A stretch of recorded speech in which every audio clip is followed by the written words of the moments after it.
leading us first into NFL Week 10 breakdown. Breakdown. Breakdown? Nothing from Sam or Nate. No. Okay. All right. Falcons and Panthers on Thursday night. Panthers beat the Falcons 25-15. PJ Walker was 10 of 16, and Deonta Foreman ran for 130 yards and a touchdown against the Falcons, and that's about all I have to say about this game. Yeah. Not very exciting game. The outcome didn't surprise me based on the first meeting when the Panthers should have won. But I knew there was a kiss of death there when everybody was picking the Falcons minus 2.5. Right, everybody jumped on that, including Jim. Are we surprised that Baker Mayfield wasn't thrown into the mix at all in this game after PJ Walker was pulled 2 weeks ago? Well, no, if you looked at Baker after the game, he's probably concussed. Yeah, I agree. Probably doing that mid-game. He did a Thad Castle. If anybody's ever watched Blue Mountain State, he was concussed. Yeah. Taking that more seriously now. Seahawks at Buccaneers in Germany. The German crowd loved the game. Brady loved the fact that they loved the game. Tom stays undefeated in Germany and abroad. Seattle tries to make a comeback late in the game, but Tom is Tom. Bucks won 21-16. Couple key points here. There's a play where Leonard Fournette is the quarterback, tries to throw to Tom. Tom falls and it gets intercepted. Nate, did you see this? Yeah, and I think me and my dad both looked at each other immediately and said, "Fire Brian Leftwich now." Like, what? Why? Yeah, let's line up our number one running back and throw to a fucking 45-year-old quarterback on a field that shouldn't have been played on. That field was awful. I hear it was not good. No, I mean, there were divots left and right and guys sliding all over the place, trying to make cuts. And did anybody tear an ACL? Not that I'm aware of, but like any major injuries? No, but to Jim's point, the Germans really showed up for that game. I think they said it was like almost 70,000 people in attendance, and they showed the crowd outside like an hour and a half, 2 hours before kickoff. And I mean, there were still thousands of people outside that couldn't get in. Yeah. And at the end, they sang Sweet Caroline and Country Roads, which makes no goddamn sense. But haters gonna hate.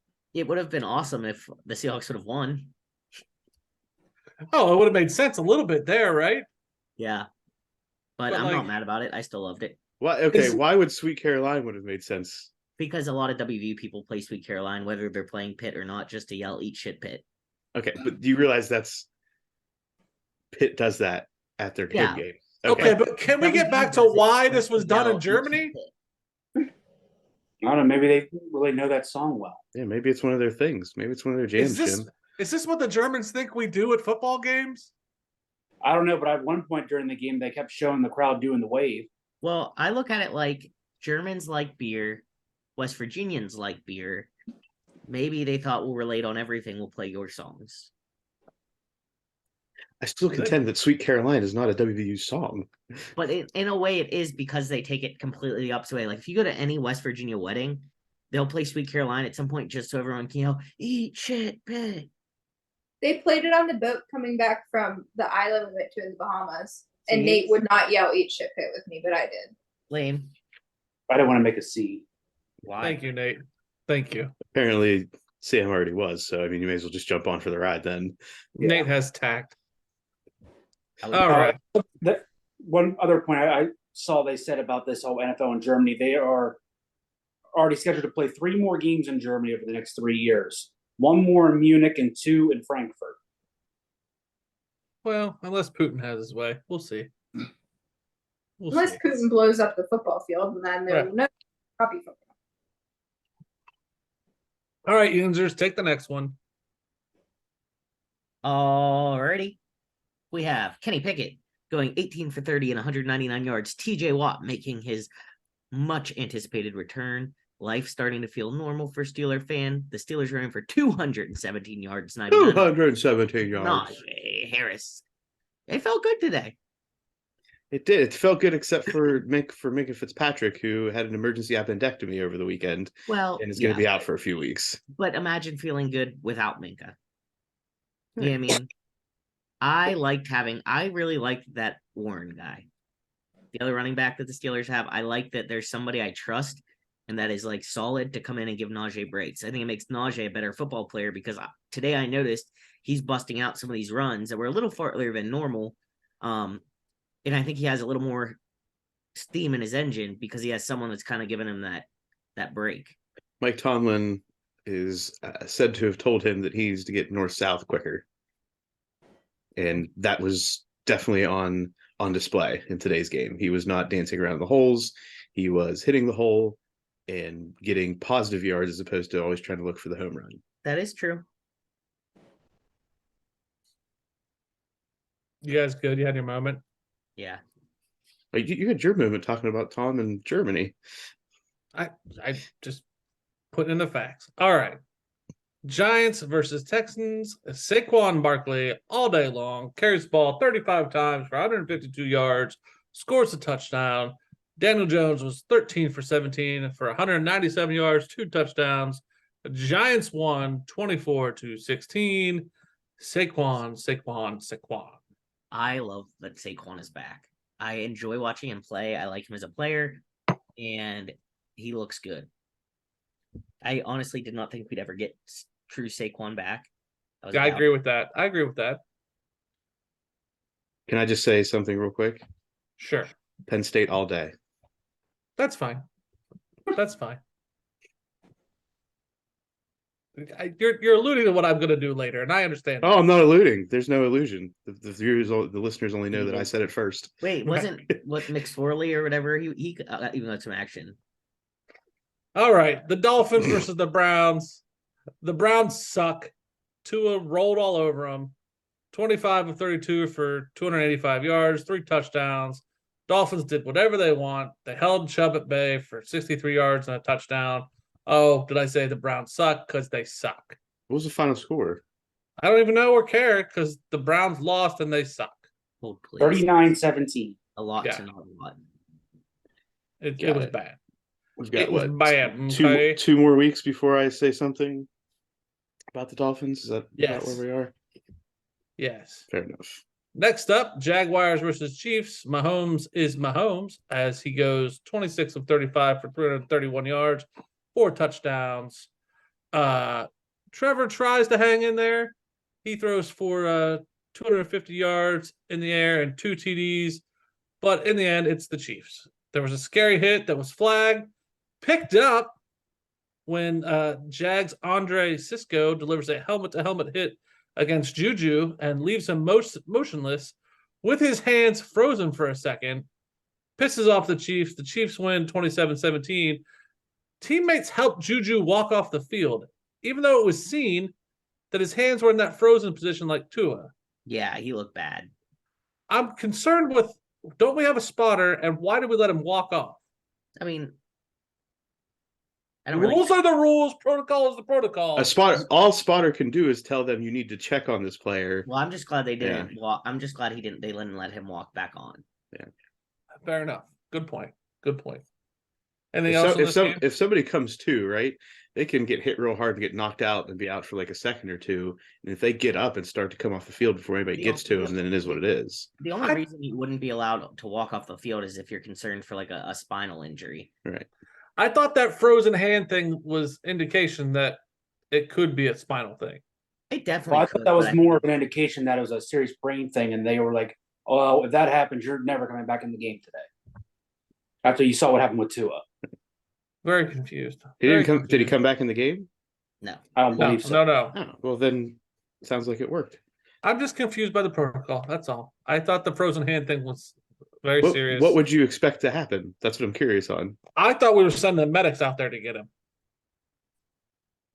I didn't realize we're letting teammates walk him off. That's my only thing, Muff. I'm not arguing here. I just thought we were sending personnel directly to the frozen guy. To the frozen guy. Just let it go. That's what we're doing. Right. All right. Broncos versus Titans. Tannehill returns With a beat up defense, King Henry's held to only 53 yards on 19 carries, snapping his 100-yard streak. Titans win anyway because they're playing the Broncos. Titans won 17-10. Yeah, Any this- thoughts on this? wow. Jerry Jeudy went out in this game with the injury too, didn't he? Did he? I didn't see that. Yeah, Very like ankle Early in injury. the I think. game. Yeah, I believe so.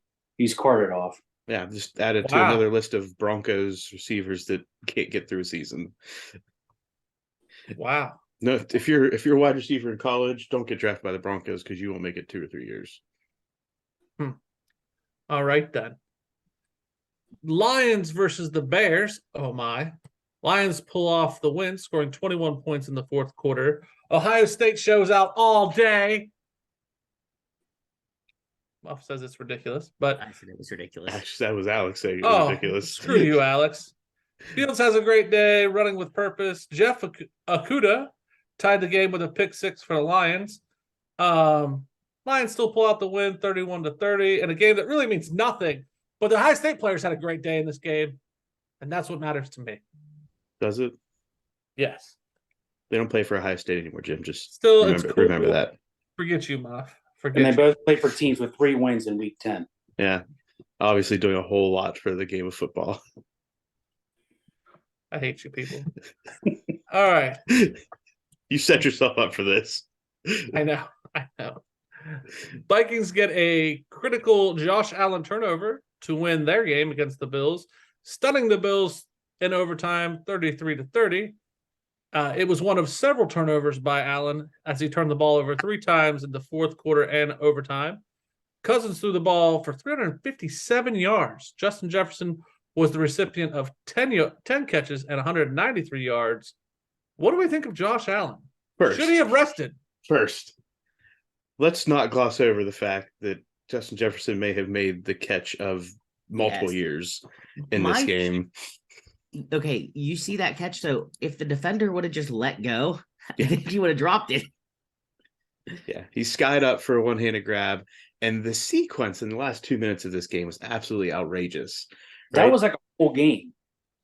Well, the last 2 minutes was the Yeah. most outrageous, right? So you've got the Vikings drive down, they get to the goal line, they get bailed out by a penalty, they get another snap after not getting it on 4th down because Dalvin Cook just dropped a ball that was right in his hands and would have just walked in for a touchdown.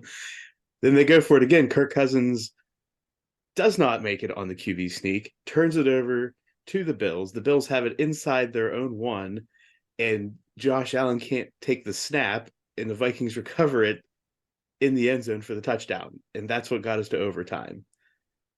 No, It was all within like a minute. remember, they were down 4 or 5. Well, that too.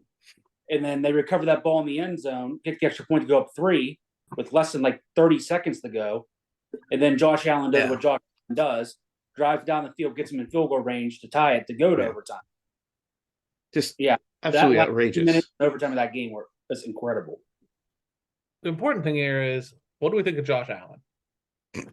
He should have been Right. sitting. He should have been sitting out this week already. I don't. If he thinks he can, he looked good. I mean, yeah, he had a couple dumb throws, but I really don't think that was his injury. I think he just had some dumb mistakes. I mean, I think the concern here is risking long-term injury, obviously, in a good career. But it wasn't like he looked and played like crap. And you're like, why are you even out there? You're hurt and you're not your best self. You know what I mean? He didn't practice all week, and that's usually an indicator of you're not going to play in the NFL world. So I would just say let's stay with that and not just say, "Oh, I think I'm going to play on Sunday." If you haven't been able to play all week, especially, I mean, I'm sure he was throwing behind the scenes somewhere to test Oh, himself yeah. out, but Yeah. I still don't think, especially your franchise quarterback, don't sit him all week and then toss him in there on Sunday. So I had to go back and find this. I know I saw it earlier. So Bleacher Report tweeted, they said, the Bills have been reassured that Josh Allen is not at any added risk to further injure his arm by playing today, per Adam Schefter. They have spent, quote, intensive time with their doctors and other arm specialists to make sure. And that got quote tweeted by Michael Thomas with 3 praying emojis and said, that's how you do it. I mean, Anything you want to say there, Jim? Ohio State all day. I'm good. I'm good. Thank you. I'm gonna let you guys take over from here. Yeah. Yeah, because Oh. like I don't really have a lot on these games, and they make me angry. So go All right. ahead. So the Cardinals and the Rams played each other with both starting quarterbacks out due to injury. We had Colt McCoy, who brought the Cardinals to victory over the Rams, winning 27-17. Well, I'm not wrong. McSorley had a couple snaps there when Colt McCoy looked injured. But it's Penn State day. Penn State Day. McCoy throws for 238 yards. Rams MVP Cooper Kupp may be out with a serious ankle injury. That's my fantasy guy. Yeah, it's like how many fantasy owners right now are just sitting there saying, "Please, only be 2 or 3 weeks if this is an injury." The world, even though I mean he's still been great this year, hasn't been what he was last year, but No, but still very good. yeah, still very good. But you know how Kyler Murray doesn't lose a game once Call of Duty comes out? He fakes an injury. He doesn't play in the game where after Call of Duty comes out. So he didn't lose. He's yet to lose in the scenario. So there we go. All right. True. Next. Next, we have the Cowboys versus the Packers. Green Bay Surge is back to win 31-28 in an overtime finish on the back of 2 fourth-quarter touchdowns by Christian Watson and a field goal by Mason Crosby in overtime to seal the deal. Christian Watson had 3 touchdowns total. Today. Yeah. 2 in that fourth quarter. It seems that without Romeo Doubs, they are finally going to their first round pick, the person they expected to be their threat. He was out for part of the season. This was incredibly unexpected, especially with all of the wide receiver issues that have been going on in Green Bay. Dallas, I don't think Dallas looked bad. CeeDee Lamb had a huge game. Tony Pollard continued to do his thing. Malik Davis got some good snaps, especially in the latter stages of the game. Zeke Elliott was out, but it didn't really, I don't think, impacted their offensive output. When is he in? Like on a regular basis? When was the last time he played on a very regular basis? Honestly, no idea. Like a month ago, maybe. Okay. I think they look better without him in the back. Me too. I totally agree with that. Because he's just really been like a goal line back almost. Like he hasn't got as much snaps in between the 20s. So TBD. Aaron Rodgers, any thoughts, Jim? I give the man his flowers. Well done. Takes a big man. Wrapped up during the day games with the Colts versus the Raiders. The Colts, Jeff Saturday and Matty Ice beat the Raiders 25-20 on a fourth quarter touchdown with 5 minutes left to Paris Campbell. Leader of men, Jeff Saturday.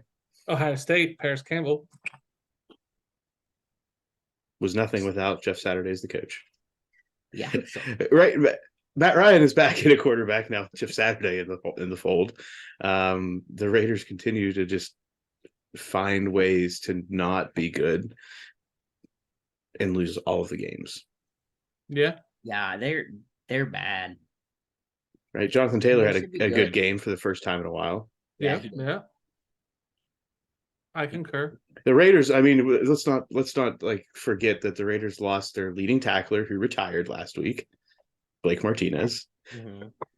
Yeah, but they still look bad. I mean, and they should be good. I mean, they have some weapons. I mean, Derek Carr is serviceable. You have Devontae Adams. You have Josh Jacobs. You know, Matt Collins is a decent back. Foster Moreau. I mean, you have people, not amazing, but Hunter Renfro is Yeah, out. Hunter Was out. Waller was out. Yeah. Foster Moreau. Waller's out. So I mean, they even when they had everybody, they weren't doing things. But Well, now without yeah. these people, they're just looking even worse. worse. I feel like it might take the Raiders a couple years because you've seen how bad their drafting has been when Gruden and Mayock were there over the past couple years. I mean, what was it? Their last 5 first-round picks are no longer with the team. Yeah. After they cut Jonathan Abram this past week. Mm-hmm. And the one went to jail for killing somebody. Yeah, whatever. That's their mulligan. It happens. Sometimes you accidentally kill someone. Moving along. I would look at the Chargers Niners, Nate. Jim's Chargers are up 7-0. That won't last. I don't know. They went right down the field in that first drive. I Who, still say it who won't last. scored? DeAndre Carter. Who's that, Jim? Oh, I don't know. I didn't know either. That's why I was curious. I mean, I know they've been thin in the skill positions aside from Austin Eckler. So I don't know. It was like a 30-some yard touchdown pass. yeah. Okay, getting into Monday Night Football. Commanders taking on the Eagles. Who are our picks? Is that a On- rhetorical? What? Yeah, what'd you say, Nate? I said, is that a rhetorical question? Yeah, Well- straight up, I have the Eagles. Let's not go straight up here. Yeah, Let's- I was gonna say let's make straight this- up Eagles easy. It's a 10.5-point spread. Ugh, these aren't best. Honestly, I best still would bets, probably so- take the Eagles. I think Eagles by 2 touchdowns. Is that one of your best bets? Just so for the record. No. Yeah, I want to take the Eagles with -10. To be honest with you. I'm gonna be a dissenter. I'm gonna take the Commanders plus the points. Yeah, I'll go with my Eagles win, but Commanders cover. I have something incredibly significant writing on this game. Mhm. I have a $10 bet that will pay out at $500 if AJ Brown gets 100 plus receiving yards. Let's go. Let's go. It was part of a 3-leg parlay that had Devontae Adams 100 plus yards, CeeDee Lamb 100 plus yards, and now AJ Brown is the last leg of this in Monday Night Football. All right. So I'm very Get excited pumped. about what could happen. Throw to AJ Brown all night. Let's make it a high scoring affair, everybody. Bing, bing, bing, bing.